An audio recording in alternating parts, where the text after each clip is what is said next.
You're doing a lot. Um, just for those who are curious what's going on, my dog is down here begging for attention. Um, okay, let's get going. I have a lot of notes to share. A lot of notes. I don't know if we're gonna get through them all because there are, yeah, we have several pages of notes. I doubt we're gonna get through all of this. So we might have to break this up into two sessions. But today we're talking about financial and profit goals, budgeting and cost analysis. We're going to talk about this and why it's so important and essential for your aesthetic business. Okay, so the first thing you want to do is understand your financial goals. What are they? You need to set clear goals, whether they're short term or long term. We want to create revenue targets. So, do you have savings goals? Do you want to invest in new equipment? Are you trying to do something specific? Those are how we're going to identify what our financial goals are, by creating some and setting clear goals. And I'm always talking about this. They need to be SMART goals. So specific, measurable, achievable, relevant or realistic, and time bound. You need all 5 steps for it to be a SMART goal. Some budget basics I want to go over is what is a budget and why it's important. It's important for the health and success of your business. And a budget is going to be just like for your household personal expenses. What are the expenses you expect to have to pay for your business? And we're talking variable expenses, which means they can change month to month, or fixed expenses, which means they remain the same. An example would be a fixed expense is your rent. You know off the top how much your rent is going to be every single month, unless you're changing your lease. For example, if your lease expires in September of 2024, then your rent's going to be the same from August and September, but October 1st could be something different depending on what your lease states. So that's a fixed cost. Variable costs typically are your back bar supplies. So how much cleanser you're going to be using, because that's based on how many services you provided the previous month. How many 4x4s you have, how much wax you have, how much wax sticks. Those are variable costs. So we want to talk about the benefits of tracking or creating a budget. Creating a budget is going to help you track your expenses, which helps you manage your cash flow, and this allows you to plan for the growth of your business. For example, if you know on average I'm going to have 30 clients, let's say they're going to be 30 Brazilian waxes. So you know in advance, I need to have this much wax, this much 4x4s, this many wax sticks, this much pre-cleansing solution, after wax solution, how many disposable or reusable tweezers I need on hand to assist clients with ingrown hairs, how many retail products I need on hand, products that are going to help alleviate ingrown hairs or reduce them, products to help clients get even skin tone if they have a lot of dark marks or hyperpigmentations in the bikini area. So this budgeting allows you to anticipate your costs so you can have those items on hand. Different components of a budget I've kind of briefly broken down as I've been talking. We talked about fixed and variable costs. I want to give you some additional categories to keep in mind when we're talking about those areas. Rent, utilities, supplies, marketing, payroll. Those are all categories that should be listed out on your budget. Now, that's not an end be all list. Those are just some examples. So you can update and change the list as needed. You want to estimate your income and set realistic goals. For example, if you're just starting your business, you're fresh out of aesthetic school, it's unrealistic to expect to make 6 figures month one. So we need to sit down and think about it. Okay, if I start a Groupon, I can expect, because I'm brand new, nobody knows me, I have no reviews, 10 clients, 20 clients. If I'm constantly marketing online and offline, is that a good realistic goal? And if I'm charging $60 per client and I'm expecting 10, is $600 a good realistic goal to make? So you set that, and if you're thinking, okay, I'm going to make $600 in revenue, and my rent is $300, that leaves me $300 to go over any other supplies. This lets you know where you might need to make adjustments in your budget. The next thing I want to talk about, now that you have a budget, an idea of what a budget is, and you have some categories and you've listed them out, and you set a realistic revenue financial goal, whether that was to save money, whether that's to invest in new equipment, or just enough revenue to cover your expenses and cover payroll. And you should be covering payroll. If you are a solopreneur, you should be paying yourself. If you don't, that is the quickest way to get to burnout. Let me actually take a break from financial and profit goaling so I can explain that really quickly. excuse me, when you're a solopreneur, a lot of times we think, okay, I'm not going to write myself a check. I'm going to just keep reinvesting that into the business because I need to grow the business. So there are costs associated with that. That's all well and good. But even with your personal income, like say you don't have a business, you just work somebody's 9 to 5. If you don't take some money out of your paycheck for you to spend on yourself, whether that's $5, $10, $100, $1,000, whatever the case may be, when you don't treat yourself, you feel like you're always working. You're never able to do something for yourself. It's a quick way to burn yourself out and make your desire to keep working harder and harder. So, as a business owner, you should be paying yourself. If you're a solopreneur, you should be paying yourself some sort of salary. If you're an LLC or a corporation, you absolutely should be paying yourself, and it should be budgeted into your budget. I call it payroll. I pay myself. I pay myself every Friday. Payroll. It's budgeted in, and I do my numbers every Monday, so I have an idea of what's going to be being paid and cut to me by that Friday, because I actually process payroll on like Tuesday or Wednesday. After I've done the budget, we process payroll so I can make sure that pay is in my account from my business OPEX account. So back up. I follow profit first, which I actually think is going to be one of the next lessons I teach y'all. The profit first method, I have 5 accounts. So I have revenue, which is the account where all of the funds my business earn goes into. So if I have a Groupon account that pays out money, it goes here. All of my services are booked on Square. So every Monday when I do numbers, all of the money that was earned in my Square account, it goes over to my revenue account. And any other streams of income I do. So say I did a Lux Spa party and I was taking money, whether I was selling retail, I was selling entry tickets, whatever. And I did them directly on my phone or it went to a PayPal account. All of that money went into revenue. And then I break it down by my allocations. Some money goes into my tax account. So when it's time to do taxes in the beginning of the year, the money is already there in my account. And I'm not stressing between January and April, how am I going to pay all of my taxes? Because remember, we're paying ourselves, so we're responsible for taxes. My retail taxes. So I sell retail in the spa. I have to pay Uncle Sam 8.25% because I'm here in Texas. Every quarter, or excuse me, every Monday when I do numbers, that money goes into my tax account. So every quarter when it's time to pay taxes, the money is already there. At the beginning of the year when it's time to pay my taxes, that money is already there. I then put money in my OPEX account. So my OPEX is my operating expense account. So any bills I need to pay, any supplies I need to order is coming out of my OPEX account. Then I have, oh Lord, the thought just lost it. Give me a second, I'll tell y'all what accounts there are. We had a whole brain fart.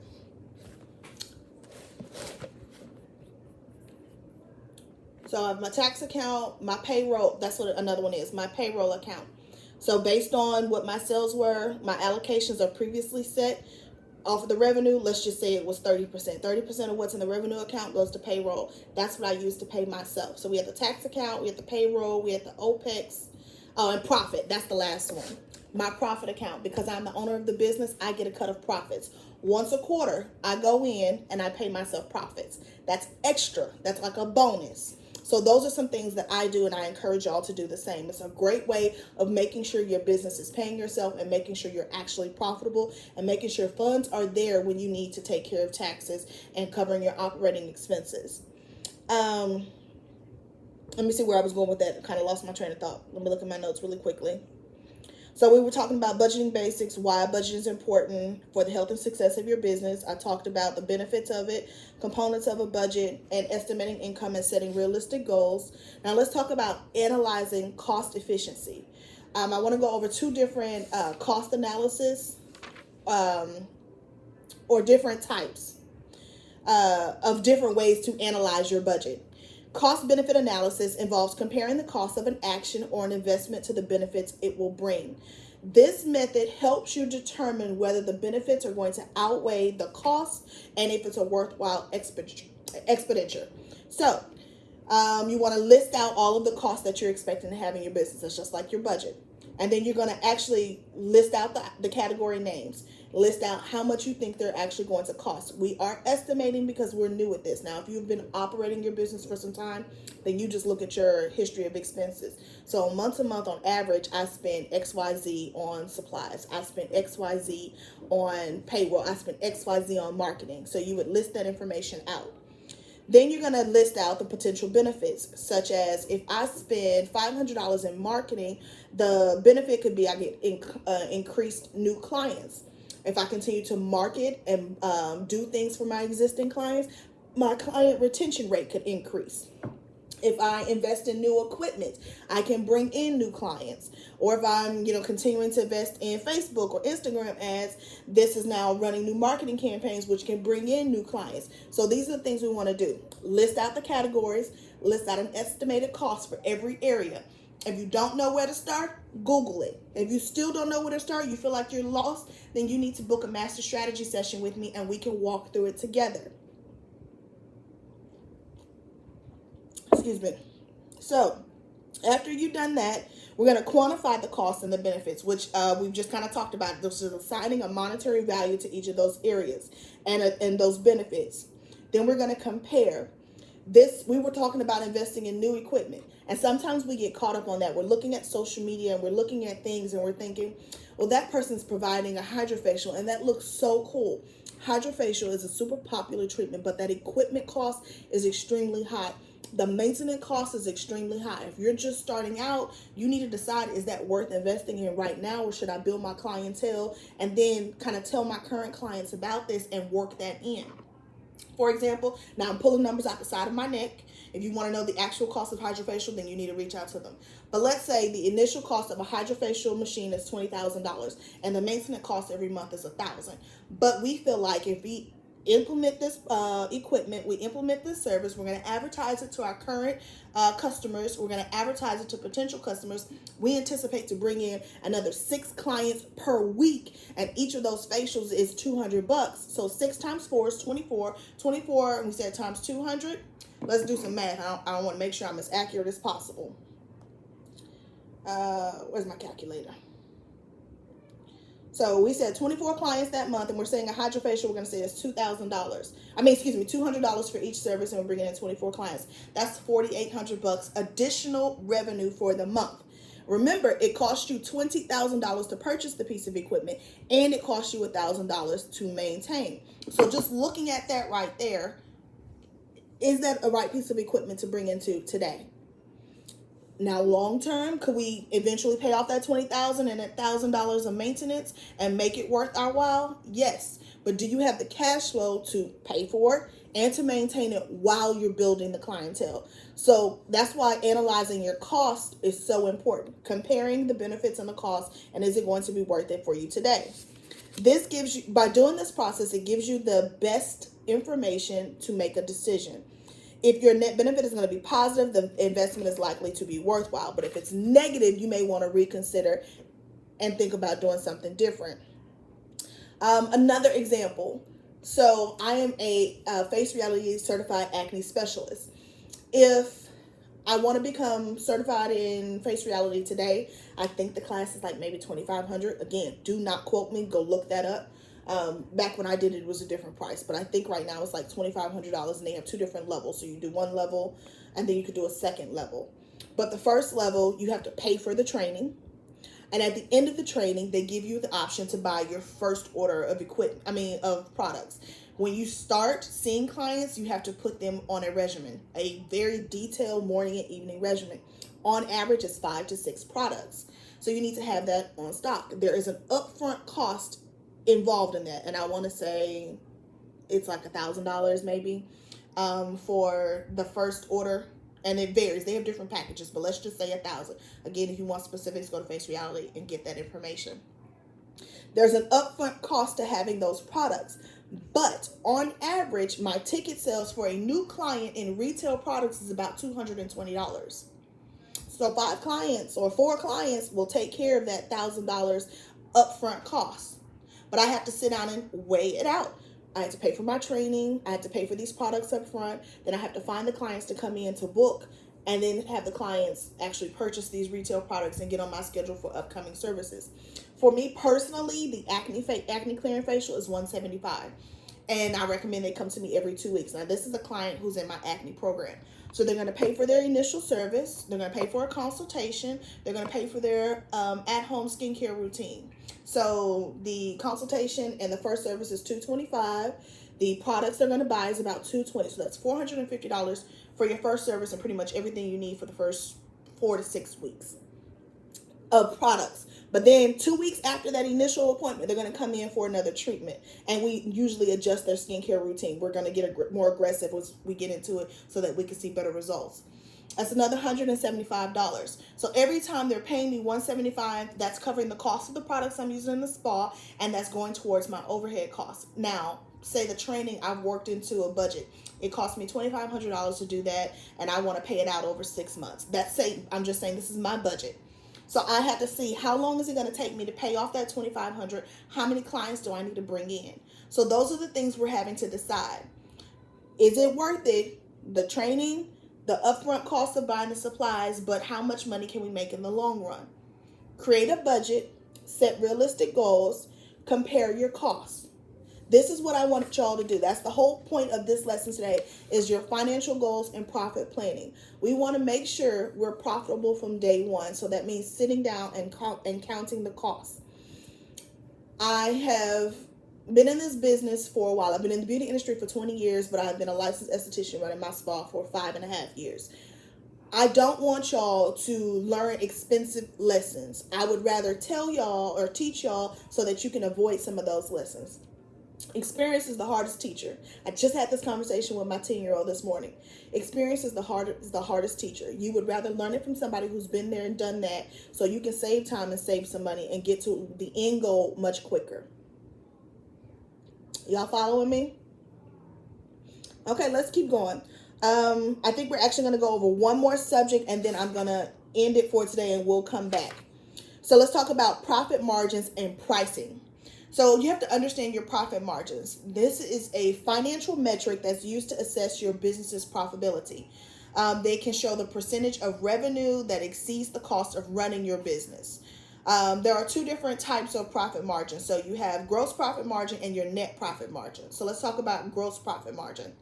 This measures how much money is left from your sales after subtracting the cost of goods, which is called COGS, C-O-G-S. That's the direct cost attributable to the production of the products by the company. This margin indicates the efficiency of production and pricing strategies.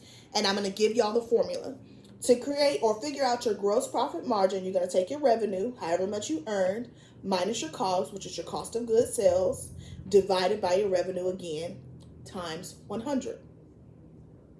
Your revenue minus your cost of goods, divided by your revenue, times 100.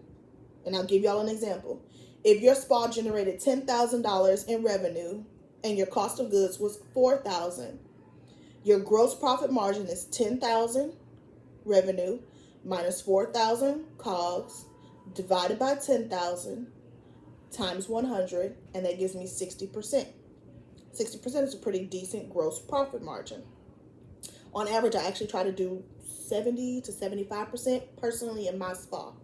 So that's how I price my items, my services, and my products. So that way, in the end, that's what I'm looking at. Your net profit margin is a different one. This takes into account all your expenses, not just your cost of goods. So this includes your operating expenses, any interest you're paying on cards, taxes, and any other costs. It provides a more comprehensive view of the overall profitability of your business. And the formula to do net profit is going to be your net profit divided by your revenue times 100. So your net profit divided by your revenue times 100. So again, I'll give you an example. If your spa generated $10,000 in revenue, you had $4,000 in cost of goods, and you had $3,000 in additional operating expenses, your net profit is going to be $3,000. Remember, you generated $10,000 in revenue, your cost of goods was $4,000, other additional operating expenses was $3,000. So that's $7,000 in total cost. $10,000 minus $7,000 is $3,000. So that gave me my total. And the 3,000 times 100 is where I got the 30%. So that gives you a net profit of 30%. Y'all still following me? If you're not following me, you're confused, drop a question or a note in the comments and I can come in and break it down a little bit further.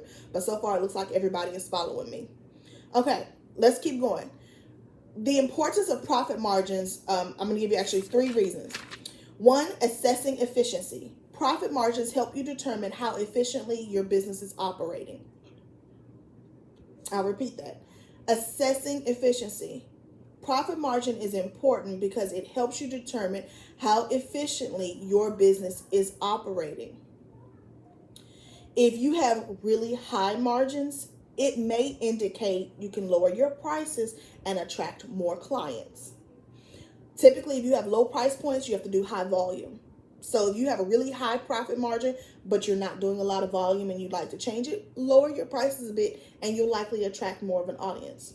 But don't just do that willy-nilly or just because you want to. Look at your numbers and make sure that makes sense. For example, if you're saying you're upscale, you're luxury, it's not likely you're going to be able to do really low price points. You probably need to do a higher volume and have the lower price points. So that plays a factor. But say you have really low margins, that might prompt you that it's time to raise your pricing so that you can have higher profit margins. Does that make sense? And if you need to raise your prices, you probably also want to reduce your costs a little bit. Because we don't want to, for example, a personal example, my Signature Glow Facial is $195. Again, I'm pulling numbers off the top of my head. My Signature Glow Facial is $195, but say my consumable cost to provide that service, and it's like an hour and a half, is $26. So I'm averaging $176 profit. Averaging, because I still have to go in and put my not my fixed costs, the 26 was a fixed cost. I still need to go in and put my variable costs and the other overhead costs that need to be generated. So if I know that, and I notice my profit margin is lower, am I going to increase? Am I going to decrease?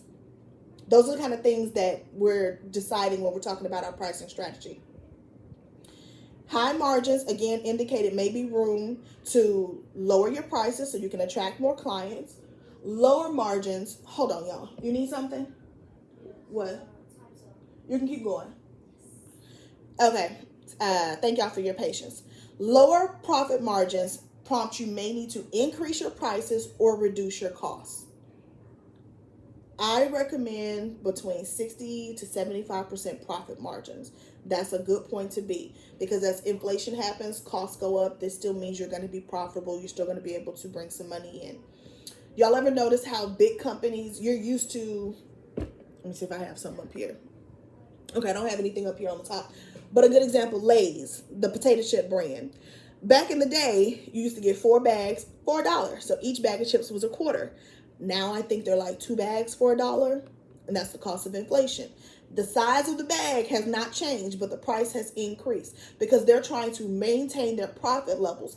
It costs them more money to produce that bag of chips. So we have to be mindful of that. Same thing with our own profit margins. As inflation goes up, if you don't adjust your prices, your profit margin begins to shrink, which makes you less profitable, makes it more expensive for you to do business.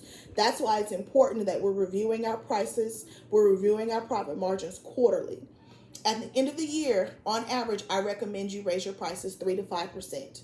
This is going to accommodate profit margins. This is going to accommodate inflation. This is going to accommodate the increased cost of doing business. This is going to accommodate the increased cost of living, paying your personnel, paying yourself appropriately.